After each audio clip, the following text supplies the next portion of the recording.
जितना बड़ा हमला 9 मई को इमरान खान और उसके जत्थों ने पाकिस्तान में किया, इतना संग दिलों वाला सलूक जो पाकिस्तान का दुश्मन ना कर सके, जो दहशतगर्द ना कर सके, वो इमरान खान ने करके दिखाया। शर्म आनी चाहिए इमरान खान, डूब के मर जाओ शर्म से तुम।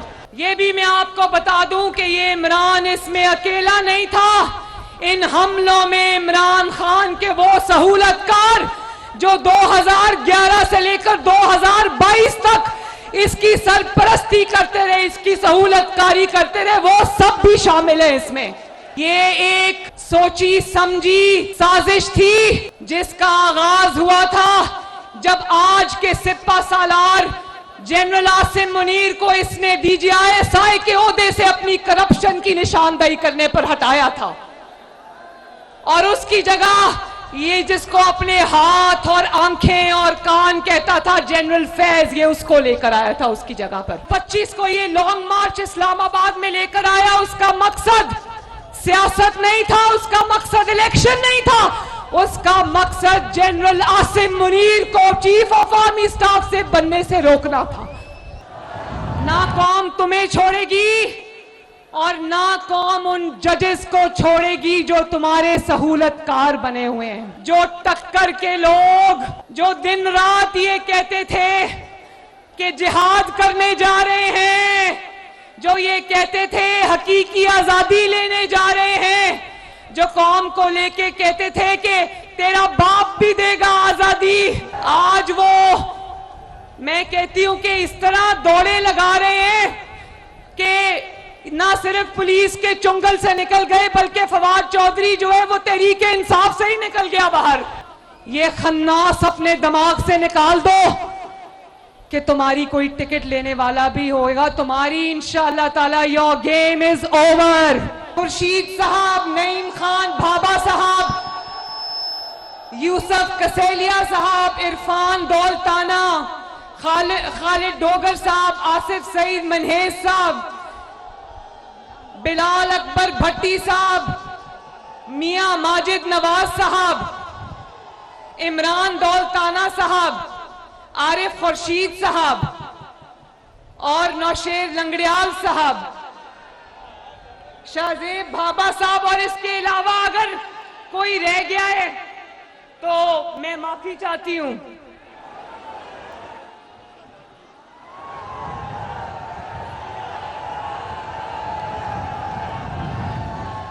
बिहाड़ी वालों,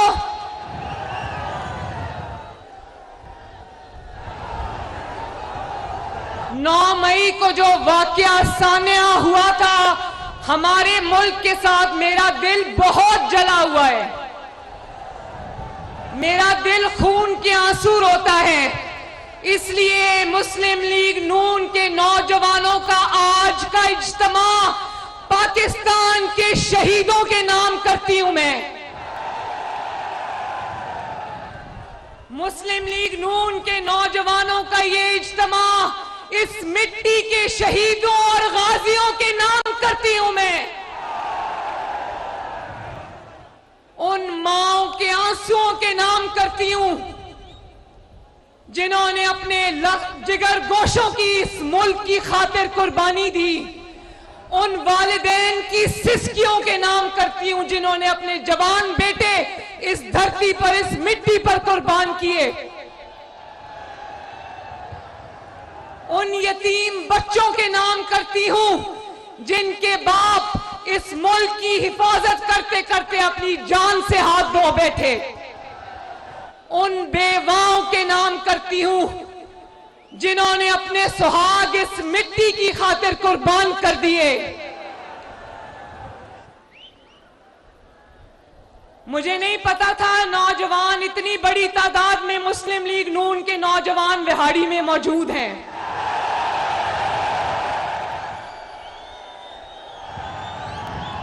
मुझे लग रहा था कि मुझे यूथ कन्वेंशन में बुला रहे हैं तो हो सकता है कुछ यूथ हो, कुछ अधेड़ उम्र लोग भी हो, कुछ बुजुर्ग लोग भी हो, मगर यहां तो 90-95% माशाअल्लाह नौजवान खड़े हैं।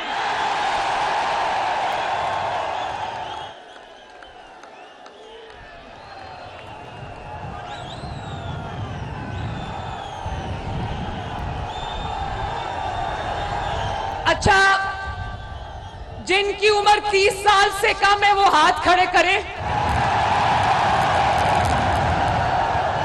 ये चीटिंग है। नहीं, सच बताओ, 30 साल से कम उम्र नौजवान हाथ खड़े करो। क्या बात है, माशाअल्लाह। नौजवानों, ये मुल्क आपका है। इस मुल्क के वाली वारिस आप हो। इस मुल्क के फैसले आपने करने हैं। इस मुल्क की तकदीर अल्लाह ताला के बाद मेरे नौजवानों के हाथ में है, मेरे बच्चों के हाथ में। वो मेरी खवातीन खड़ी हैं, यंग लड़कियां खड़ी हैं, उनके हाथ में है। इस मुल्क के तरक्की के जामिन आप लोग हो। इस मुल्क की बागडोर आप लोगों ने संभाल ली है। लेकिन जरा सोच के देखो, जरा सोच के देखो कि वो भी नौजवान थे, वो भी जिन्होंने अपनी जवानियां इस मुल्क की खातिर, इस मुल्क की हिफाजत की खातिर, इस मुल्क की सरहदों की हिफाजत की खातिर, आपकी खातिर, जिन्होंने अपनी जवानियां सरहदों पर इस मिट्टी की खातिर कुर्बान की।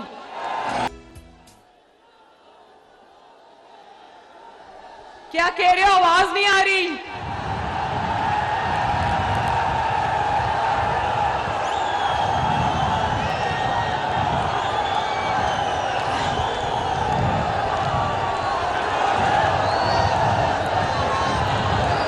मैं जब शहीदों के बारे में बात करती हूं, मैं जज्बाती हो जाती हूं। सोचो क्या जज्बा होगा कि अपनी जान कुर्बान की और वतन पर आंच नहीं आने दी। शहीद सिर्फ फौज के नहीं होते, शहीद किसी इदारे के नहीं होते, शहीद पाकिस्तान के होते, इस मिट्टी के होते हैं। शहीद इस कौम के होते हैं, शहीद ये 23 करोड़ अवाम के हैं। लेकिन सोचो मेरे नौजवानों, मेरे बच्चों, मेरे भाइयों, मेरी बहनों, मेरी बेटियों, सोचो कितना बदनसीब, कितना बदबख्त शख्स होगा जिसने अपनी घटिया सियासत की खातिर, जिसने अपने घटिया एजेंडे की तकमील की खातिर उन शुहदा और गाजियों की यादगारों को आग लगा दी।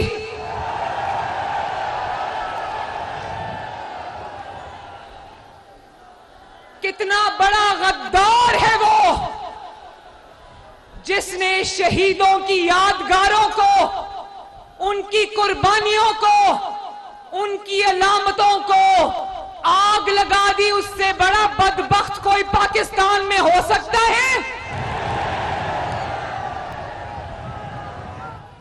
जिसने शहीदों के खानदानों की बेहुरमती की, जिसने उनके मां बाप, उनके बच्चों, उनकी बेवाओं के जज्बात के साथ खेला, जिसने उनके मुजस्समों को तोड़ गिराया, जिसने उनकी वर्दियों को डंडों के ऊपर टांग के उनकी तस्वीरें बनाई। मुझे बताओ, इतनी बड़ी गद्दारी क्या कोई पाकिस्तानी कर सकता है अपने मुल्क के साथ? सोचो उन माओं पर क्या गुजरती होगी। उनको तो यही तसल्ली है ना कि कुरान कहते हैं शहीद जिंदा है, उनको रिज्क दिया जा रहा है। तो क्या शहीदों के साथ ये सलूक इस कौम को मंजूर है? और आप क्या समझते हो? मैं अपने नौजवानों से मुखातिब हूं और आपके जरिए, विहाड़ी के जरिए कौम के हर नौजवान से मुखातिब हूं। आपको क्या लगता है ये अचानक हो गया कि इमरान खान को पुलिस पकड़कर ले गई और अचानक ये हो गया पूरे पाकिस्तान के अंदर? नहीं मेरे नौजवानों, ये अचानक नहीं हुआ। ये प्री प्लान्ड, पूरी तखरीबकारी और दहशतगर्दी का मंसूबा जमान पाक के अंदर बना था और मुल्क और कौम पर हमलों का मास्टरमाइंड इमरान खान तोशाखाना चोर था। 60 अरब का डाका डालने वाला चोर था, गैर मुल्की कुव्वतों का, आकाओं का गुलाम था। जितना बड़ा हमला 9 मई को इमरान खान और उसके जत्थों ने पाकिस्तान में किया, मुझे हाथ उठा के बताओ, क्या इस तरह का हमला कभी पाकिस्तान का बदतरीन दुश्मन भी पाकिस्तान पर कर सका? क्या इतना संग दिलों वाला सलूक पाकिस्तान के साथ क्या दहशतगर्द तंजीमें भी कर सकी? जो पाकिस्तान का दुश्मन ना कर सके, जो दहशतगर्द ना कर सके, वो इमरान खान ने करके दिखाया। और देखो, ये कोई स्पॉन्टेनियस रिएक्शन नहीं था, अचानक। ये जिस तरह तखरीबकार और दहशतगर्द गारों में बैठकर कागजों पे नक्शे बनाकर टारगेट की निशानदही करते और उसके लिए खुद को हमलावर तैयार करते हैं, ये टारगेट्स उसी तरह प्लान किए गए थे, ये अटैक्स, ये हमले उसी तरह प्लान किए गए थे। वरना ये अचानक हो गया कि उधर इमरान खान गिरफ्तार हुआ, उधर लोगों ने सीधा, जत्थों ने जाकर, बलवाइयों ने जाकर, इसके तखरीबकारों ने जाकर कोर कमांडर हाउस पर हमला किया। भाई, कोर कमांडर हाउस के बिल्कुल सामने मॉल ऑफ लाहौर भी आता है, वहां का तो शीशा तक नहीं टूटा। रास्ते में कई हुकूमती सरकारी बिल्डिंग्स आती हैं, वहां कोई नहीं गया। वहां पर कई शॉपिंग सेंटर्स आते हैं, मॉल्स आते हैं, बेकरीज आती हैं, वहां कोई नहीं गया। सीधा फौज की सीएसडी पर जाकर हमले किए, कोर कमांडर हाउस पे जाके हमले किए। और देखो,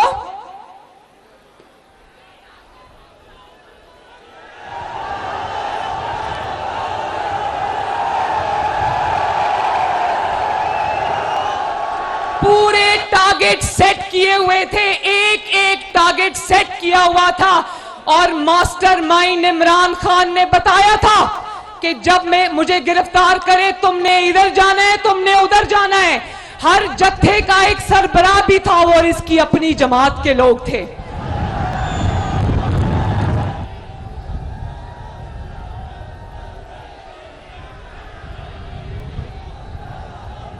कौम जवाब मांगती है। जब तुम कहते हो मुझे सबूत चाहिए, तो कौम जवाब मांगती है।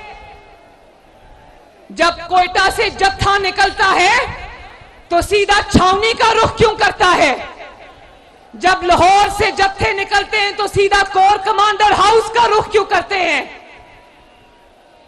जब मियांवाली में शरपसंद निकलते हैं, इमरान के शरपसंद, जब वो मियांवाली से निकलते हैं तो सीधा जाकर वो उन तैयारों को क्यों जलाते हैं, जो तैयारे पाकिस्तानी कौम का, आपका और मेरा फख्र थे, जिन्होंने जंगों में दुश्मन के तैयारे मार गिराए, ये उस तैयारे पे जाके हमला क्यों करते हैं?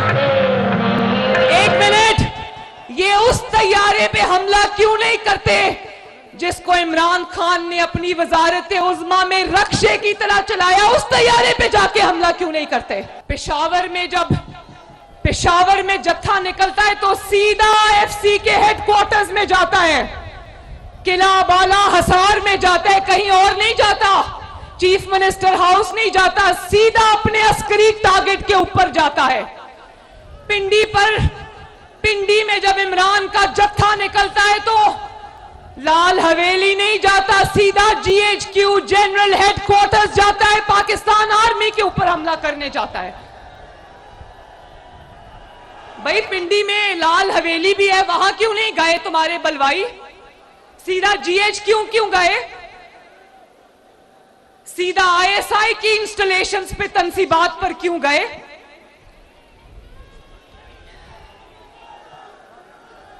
मैं एक बात अपनी कौम को बता दूं, अपने अवाम को, अपने नौजवानों को बता दूं, ये हमले जो थे ये पाकिस्तान की फौज पर हमले थे, ये कहीं और हमला नहीं था, ये पाकिस्तान की फौज पर हमला था। हमने भी जनरल बाजवा और जनरल फैज के खिलाफ हमने भी स्टैंड लिया था, लेकिन नवाज शरीफ आपके लीडर, क्योंकि वो इस मिट्टी का बेटा है,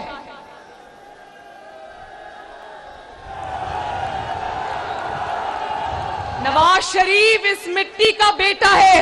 उसने कहा जनरल बाजवा कौम आपसे जवाब मांगती है, जनरल फैज कौम आपसे जवाब मांगती है और आपको जवाब देना पड़ेगा। पाकिस्तान की फौज को मैं सलूट करता हूं। ये नवाज शरीफ ने 2020 और 19 में ये बात कही थी।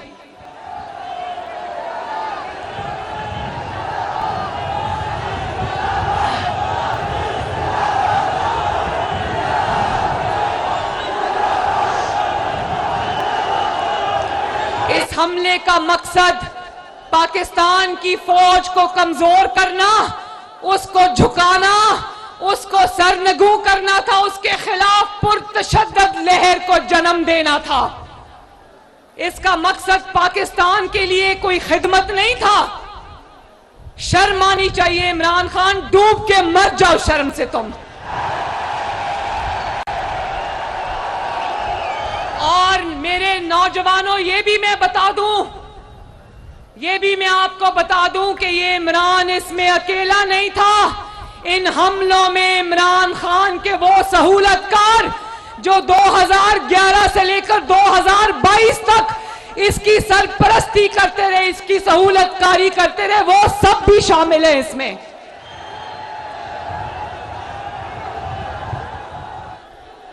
और मैं खुलेआम कहती हूं, खुले बंदों कहती हूं, आपको गवाह बना के कहती हूं, अपनी मालूमात की बुनियाद पर कहती हूं, ये पाकिस्तान की फौज के खिलाफ मुसल्लह बगावत थी जिसका सरगना इमरान खान है।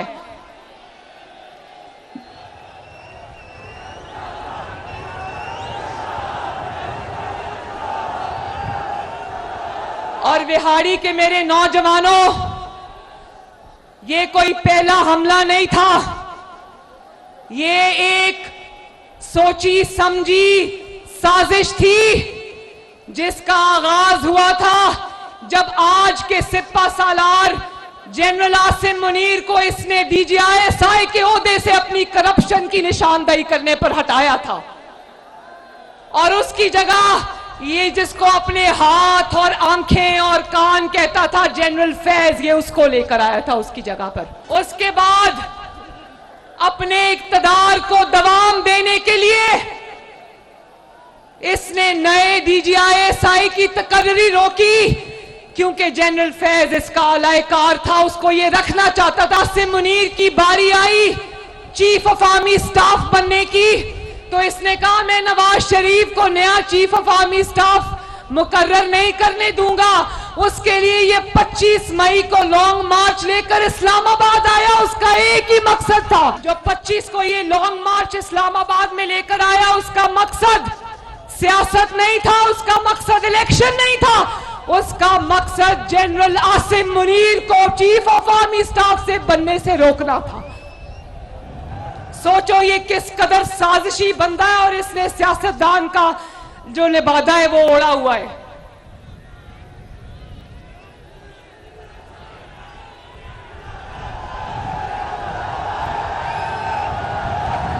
इसने सोचा तकब्बर और रऊनत देखो। कभी कहता था नवाज शरीफ के कमरे का AC उतरवा दूंगा, नवाज शरीफ का खाना बंद कर दूंगा, नवाज शरीफ को छोड़ूंगा नहीं। आज अल्लाह ताला की कुदरत देखो, आज बेबसी की और इबरत की तस्वीर बना बैठा है पूरी दुनिया के लिए। याद है ना नवाज शरीफ ने आसमान की तरफ देखकर क्या कहा था? क्या कहा था? जब इसने जुल्म के इंतकाम के पहाड़ तोड़े नवाज शरीफ पर, तो नवाज शरीफ ने उंगली उठाकर आसमान की तरफ देखकर कहा था मैं अपना मामला अल्लाह रब्बुल इज्जत पे छोड़ता हूं। और मैं कल देख रही थी, इसने अदालत को लिख कर दिया कि मरियम नवाज शरीफ अपने बाप का इंतकाम मेरे से ले रही है। वाह अल्लाह तेरी शान। मरियम नवाज शरीफ इंतकाम नहीं ले रही, लेकिन हां, मरियम नवाज शरीफ ने अपने बाप के मिशन का जो झंडा उठाया था, अल्लाह ताला के फजलो करम से वो झंडा उसने गिरने नहीं दिया। मरियम नवाज शरीफ ने अपने बाप का साथ दिया अल्हम्दुलिल्लाह, और हर बेटी का सर फख्र से बुलंद किया, क्योंकि मरियम नवाज शरीफ जानती थी कि मेरा बाप हक पर है। मरियम नवाज शरीफ अपनी बेटी तो थी बाप की, लेकिन पहले मरियम नवाज शरीफ इस मिट्टी की बेटी है, और इस मिट्टी की खातिर जेल तो जाना दूर की बात, जान कुर्बान करते हुए भी दरेग नहीं करेंगे इंशाल्लाह। तुम बताओ, मरियम नवाज शरीफ तो बाप के लिए खड़ी रही माशाल्लाह। मरियम नवाज शरीफ जेल को देखकर सर पे बाल्टी रखकर दौड़ी नहीं, टांग पे प्लास्टर चढ़ाकर नहीं बैठी, व्हील चेयर पे नहीं बैठी। मरियम नवाज शरीफ ने इस रास्ते में जितनी भी रुकावटें आई, जितनी भी कांटे आए, मैंने उनको फूलों का हार समझ के अपने गले में पहना, क्योंकि जज्बा सच्चा था, नीयत अच्छी थी। पाकिस्तान की जंग थी, ये अपने इक्तदार की जंग नहीं थी।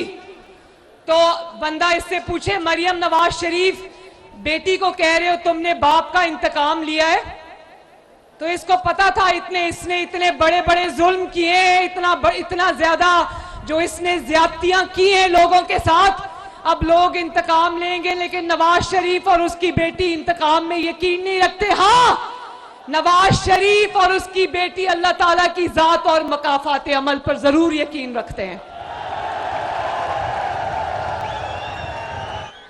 जब आसमान का निजाम हरकत में आ रहा हो, तो इंसानों को क्या जरूरत है इंतकाम लेने की।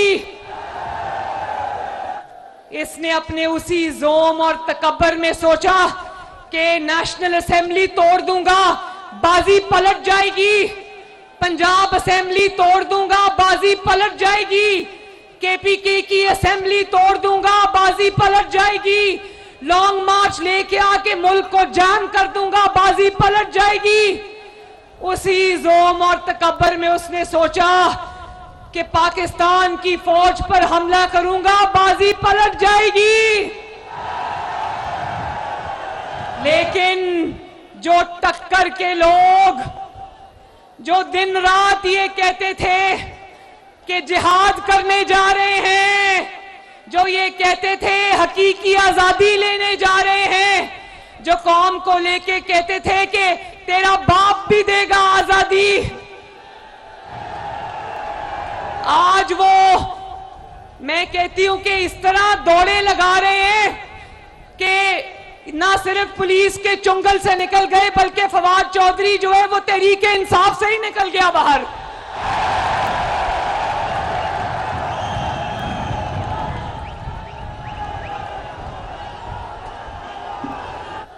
जरा वो वीडियो चलाएं ताकि आपको फख्र हो कि आपका किस जमात से ताल्लुक है और आपका लीडर नवाज शरीफ है। चलाओ जरा।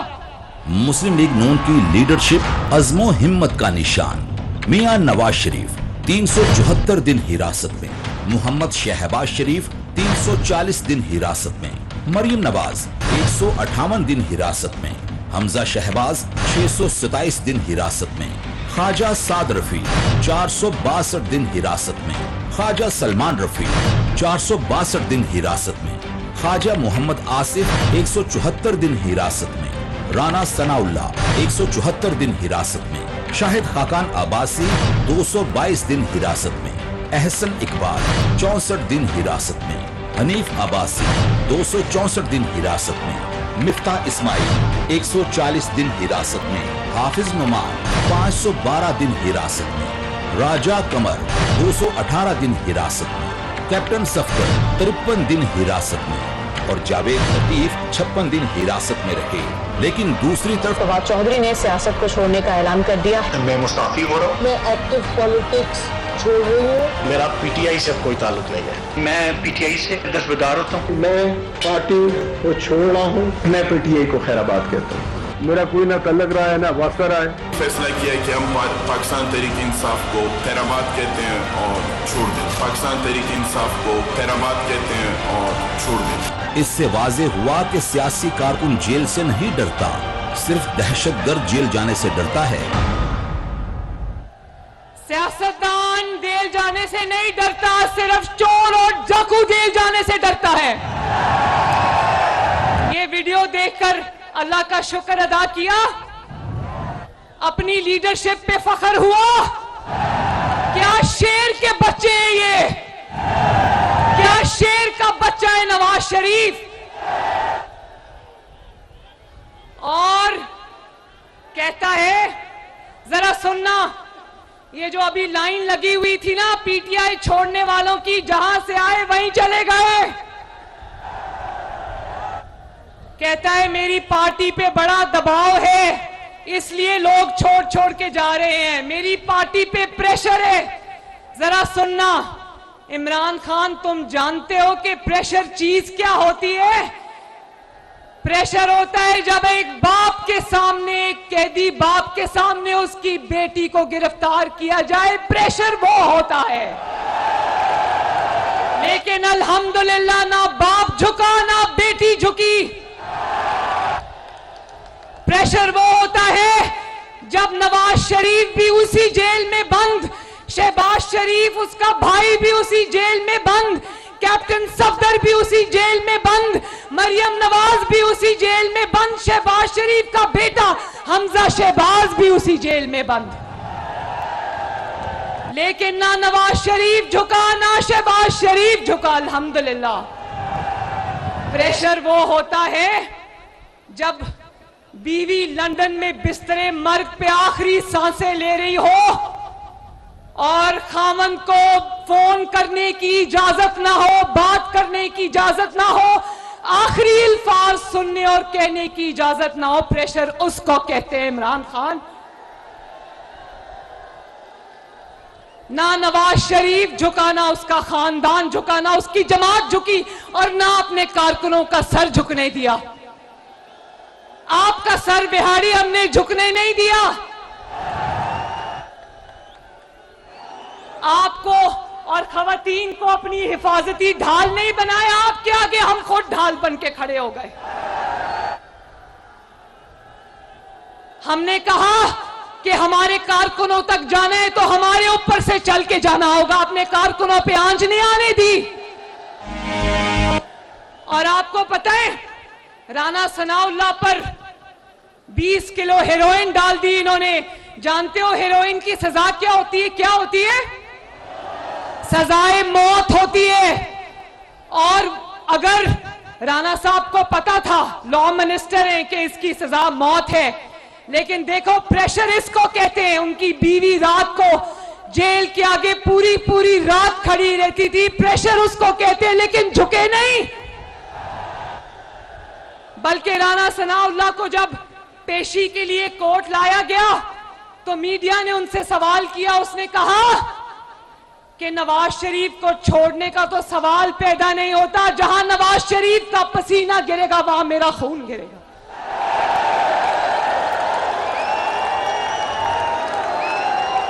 जितने लोगों को आपने देखा, कोई 500 दिन, कोई 300 दिन, कोई साल जेल में, कोई 2 साल जेल में, एक बंदा नवाज शरीफ का एक वर्कर, नवाज शरीफ का एक मेंबर, एक नवाज शरीफ का साथी अल्लाह ताला के फजलो करम से नवाज शरीफ को छोड़कर नहीं गया। ये होता है जज्बा, ये होता है मिट्टी से मोहब्बत, ये होता है आपका कोई नजरिया जिस पे आप चलते हो, ये होता है मिशन। और आप अपने लोगों को क्या इल्जाम देते हो? जब आपका लीडर खुद गीदड़ निकलेगा तो लोग कैसे खड़े होंगे? जमात के रुकन, जब आपके कारकुन ये देखेंगे कि जेल का खौफ ने, जब पुलिस पकड़ने आती है तो टांग पे प्लास्टर लगा के बैठ जाता है, 6 महीने प्लास्टर नहीं उतरता। जब लोग ये देखेंगे, कारकुन ये देखेंगे कि मुंह पे काला डब्बा, काली बाल्टी पहन लेता है, तो वो कारकुन कहां से हिम्मत पकड़ेंगे?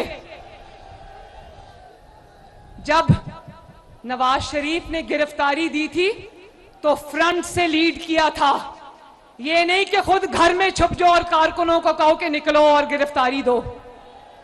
और आज सिर्फ तुम्हारे लोग तुम्हें छोड़ नहीं रहे, तुम्हारे खिलाफ प्रेस कॉन्फ्रेंसेस में गवाहियां दे रहे हैं कि इमरान ने कहा था कि 9 मई के हमले करो। वो टीवी पर आकर ये गवाहियां दे रहे हैं कि इमरान खान 9 मई के सानहे का मास्टरमाइंड था, सरगना था, गैंग का सरबराह था।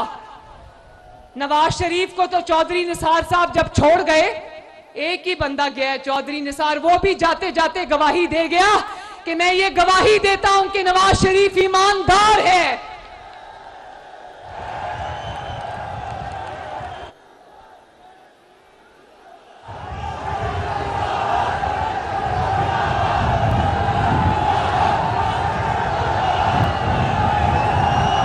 और मुझे, मेरे नौजवानों, मेरे बच्चों, ये रोशन चेहरे मेरे सामने खड़े, मुझे आपको देख के बहुत खुशी हो रही है। अल्लाह ताला आपको सलामत रखे। मुझे अफसोस एक और बात का, और शदीद अफसोस है, वो ये है कि सोच इमरान खान की थी, गंदा मंसूबा तखरीबकारी का, दहशतगर्दी का इमरान खान ने बनाया, तरबियत अपने गुंडों की इमरान खान ने की, उनको लॉन्च इमरान खान ने किया, उनके हाथ में तीली और माचिस इमरान खान ने दी। लेकिन आज दहशतगर्दी की अदालतों में कौन भुगत रहे हैं मुकदमे? गरीब का बच्चा, माओं के बेटे, बच्चों के बाप।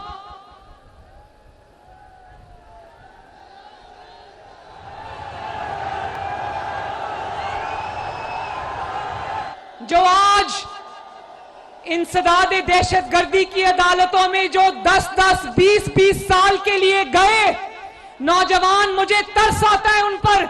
उनको वरगलाने वाला इमरान खान आज भी खुला फिर रहा है,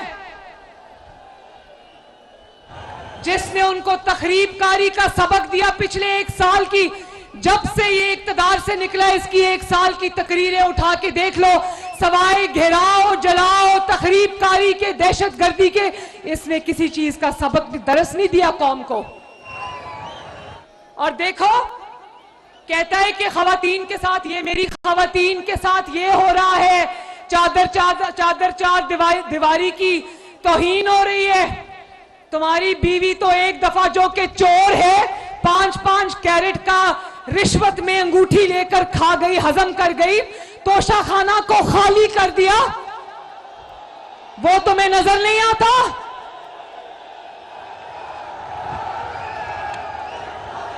अल कादिर ट्रस्ट में पाकिस्तान का 60 अरब रुपए के बदले इसने 500 कनाल जमीन ले ली, वो तुम्हें नजर नहीं आता? अपनी बीवी को चादरों के साथ लेके जा रहा था अदालत।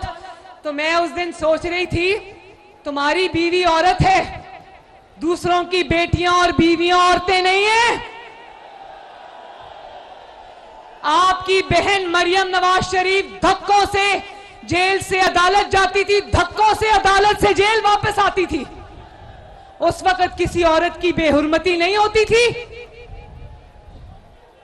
और जिन खवातीन को तुमने ढाल बनाया, उनको हरावल दस्ते की तरह आगे रखा, जो हमलों में जत्थों की सरबराही करती रही, वो भी उतनी गुनाहगार है जितने गुनाहगार तुम हो। और पूरी दुनिया ने देखा, आपने भी स्क्रीन्स पे देखा होगा, किस तरह इसकी खवातीन को पेट्रोल बॉम्ब्स बनाने की इतनी उनको महारत हासिल थी। मैं यहां पर, मेरे नौजवान खड़े, हाथ उठा के बताओ, किसी को पेट्रोल बॉम्ब बनाना आता है? किसी को गुलेल से वर्दी वालों के सर फोड़ने आते हैं? आंखें फोड़नी आती हैं? कभी किसी में इतनी हिम्मत हुई है कि अपने ही मुहाफिजों के डंडों से मार मार के उनकी हड्डियां तोड़ दे? ये क्या सियासी जमातें ये करती हैं? ये तो सिर्फ और सिर्फ या पाकिस्तान का दुश्मन कर सकता है या दहशतगर्द तंजीमें कर सकती हैं। तो आज जो नौजवान मुकदमात भुगत रहे हैं, जिनकी माएं इस वक्त घर में बैठ के रो रही हैं, मैं उन माओं से मुखातिब हूं, वालिदैन से मुखातिब हूं कि जब मैंने आपको कहा था कि इस फितना, इस इंतशार के पीछे अपने बच्चों को बर्बाद ना करें, आपने मेरी बात नहीं सुनी। आज आप देखो वो हसन न्याजी, बाकी सारे दहशतगर्द की अदालतों में बुक हो रहे हैं, उनको सजाएं होनी है, 10-10 साल, 20-20 साल सजाएं होनी है। लेकिन देखो, जिसने उनके दिमागों में बारूद भरा, जिसने उनकी सोचों में बारूद भरा, उसके अपने बच्चे लंदन में आराम से अयाशी कर रहे हैं। रुलने के लिए कौम के बच्चे दहशतगर्दी की अदालत में, रुलने के लिए गरीब का बच्चा, माओं के बेटे, तुम्हारे बेटे वहां किसी नाइट क्लब में जा रहे हैं, किसी रेस्टोरेंट में आ रहे हैं, जा रहे हैं, तुम्हें शर्म नहीं आई?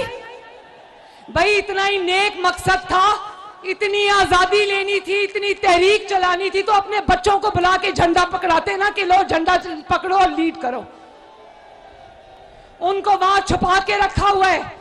आज जब घरों में मुकदमात की वजह से क़यामत आई हुई है, पीटीआई के कारकुन छुपते फिर रहे हैं। ये आज ट्वीट कर रहे हैं इमरान खान कि मुझे वो वक्त याद आ रहा है जब मैं अपने बेटों के साथ शुमाली इलाका जात में हाइकिंग करने जाता था। या अल्लाह मेरी तौबा,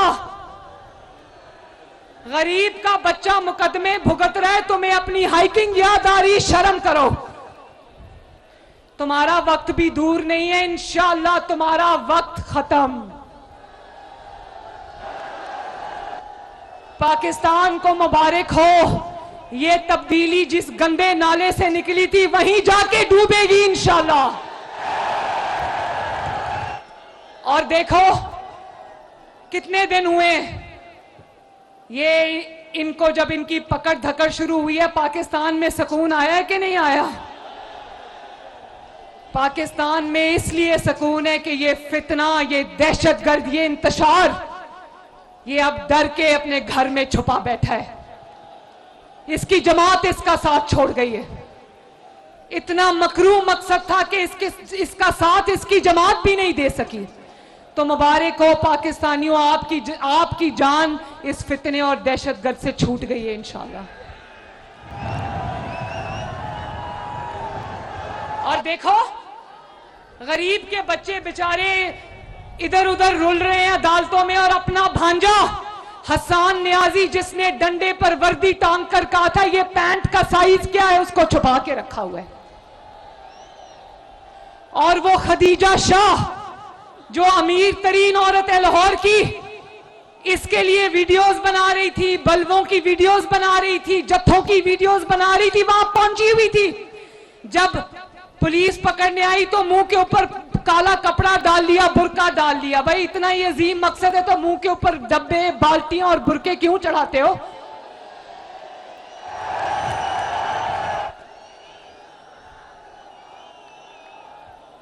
और कहती है, जब उसको पकड़ने के लिए आए तो कहती है मैं तो दूसरे मुल्क की शहरी हूं, मैं तो बरतानिया की शहरी हूं, मैं अपनी एम्बेसी से बात कर रही हूं। पैसे कमाने के लिए पाकिस्तान, हुक्मरानी करने के लिए पाकिस्तान, और जब कानून का शिकंजा तुम्हारी गर्दन पे तंग हो तो तुम दूसरे मुल्क की शहरी हो।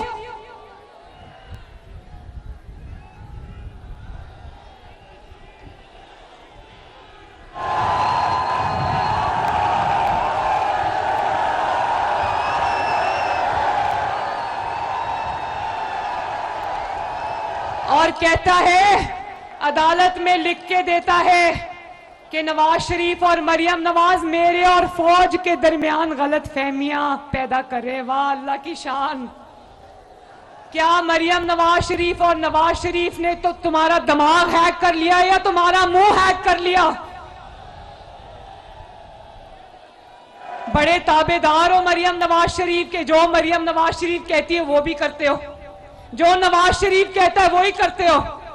जो 9 मई को तुमने किया वो तुम्हें नवाज शरीफ ने करने को कहा था, वो तुम्हें मरियम नवाज ने करने को कहा था। आए बाएं शाएं ना करो, आओ अपना हिसाब दो इस कौम को, और कौम तुम्हें छोड़ेगी नहीं इंशाल्लाह।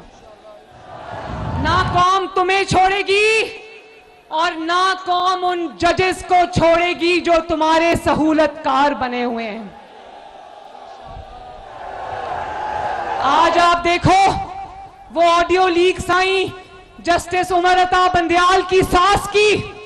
वो सास कह रही है, हाय राफिया, मैं तो इमरान के जलसे में गई, वहां लाखों लोग थे, पूरे हर शहर में लोग इमरान खान के लिए दुआएं कर रहे हैं। तो आज ये कह रहा था अदालत में उमर अता बंदयाल कह रहा था कि आइन और कानून, जब टैपिंग हुई, जब ऑडियो टेप्स आई, तो ये आइन और कानून के खिलाफ वर्जी है किसी को टैप करना, किसी को टेप बनाना। वो आइन और कानून की खिलाफ वर्जी है और मुल्क और कौम के खिलाफ साजिश करना खिलाफ वर्जी नहीं है आइन और कानून की। एक चोर को दहशतगर्द का साथ देना आइन और कानून की खिलाफ वर्जी नहीं है। क्या ये आइन और कानून की खिलाफ वर्जी नहीं है जब 7 अरब का डाका डालकर आपके टैक्स पेयर का पैसा खा कर ये जब जाता है सुप्रीम कोर्ट में अपनी रिहाई के लिए, तो उमर अता बंदयाल से मिलकर बहुत खुशी हुई। और फिर सिर्फ खुशी नहीं मनाई, इसको 1 दिन की जेल में इसके कानों से धुएं निकलने शुरू हो गए। जाके कहते हैं मैं तो 24 घंटे से बाथरूम ही नहीं गया। तो क्या बात है नवाज शरीफ की, 14 महीने अटक किले में मुशर्रफ जैसे डिक्टेटर के नीचे जेल काटी, 1 साल तुम्हारी इंतकाम की वजह से पूरा 1 साल जेल काटी इधर कोट लखपत और अडियाला के अंदर से। मुझे याद आता है कि नवाज शरीफ को मिटाने वालों को अल्लाह ताला ने मिटा दिया। नवाज शरीफ कल भी था, नवाज शरीफ आज भी है और नवाज शरीफ कल भी रहेगा इंशाअल्लाह ताला। कई फितने आए और चले गए। उमर अता बंदयाल साहब, मैं आपको एक मैसेज देना चाहती हूं बिहारी की आवाम की तरफ से, पाकिस्तान के नौजवान की तरफ से जो मुल्क में रूल ऑफ लॉ देखना चाहता है। ये नहीं हो सकता कि मुकदमा भी आपके खिलाफ हो और बेंच में भी आप बैठे हो, ये नहीं हो सकता। मुकदमा सास के खिलाफ हो और दामाद ये मुकदमा सुन रहा हो, ये नहीं हो सकता। मुकदमा आपके साथी जज जस्टिस मुजाहिर अली नकवी के खिलाफ हो और आप बैठकर वो मुकदमा सुन रहे हो, ये नहीं हो सकता। ये नहीं हो सकता कि मुल्जिम भी आप हो और मुनसिफ भी आप हो, ये पाकिस्तानी कौम होने नहीं देगी। और आखिर में एक बात मेरी सुनना, तकब्बर और रऊनत, रस्सी जल गई बल नहीं गया। तकब्बर और रऊनत में कह रहे जितने लोग मेरी पार्टी को छोड़ के जा रहे हैं चले जाएं, मैं जिसको भी टिकट दूंगा वो जीत जाएगा। तो मैं देखती हूं कि तुम्हारे जैसे गद्दार वतन का टिकट लेने वाला तुम्हें पूरे पाकिस्तान में कोई नहीं मिलेगा इंशाल्लाह। तुम टिकट लेकर 2011 से पहले की तरह ढूंढोगे, तुम्हारी टिकट लेने वाला कोई नहीं होगा इंशाअल्लाह ताला। क्योंकि अगर तुम्हारी टिकट लेकर कोई अवाम में गया तो अवाम भी उसका वही हाल करेंगे जो 9 मई को तुमने पाकिस्तान का हाल किया था। तो फिर अवाम के हाथ में भी वो माचिस और तीली होगी और लोग तुम्हें छोड़ेंगे नहीं इंशाअल्लाह। ये खन्नास अपने दिमाग से निकाल दो कि तुम्हारी कोई टिकट लेने वाला भी होगा। तुम्हारी इंशाअल्लाह ताला योर गेम इज ओवर और इसमें फातेह होगा पाकिस्तान इंशाअल्लाह। बिहारी वालों, अल्लाह ताला आप सबका हामियो नासिर हो। अल्लाह ताला आपको अपने घरों में खुश और आबाद रखे। मेरे साथ मिलके आज एक ही नारा लगेगा, पाकिस्तान, और बोलो शुहदा को सलाम, शुहदा को सलाम, गाजियों को सलाम। इस मिट्टी के लिए कुर्बानियां देने वाले फौजी जवानों को, पुलिस के जवानों को, लॉ एनफोर्समेंट एजेंसीज के हर जवान को पाकिस्तान का सलाम, पाकिस्तान पाइंदाबाद।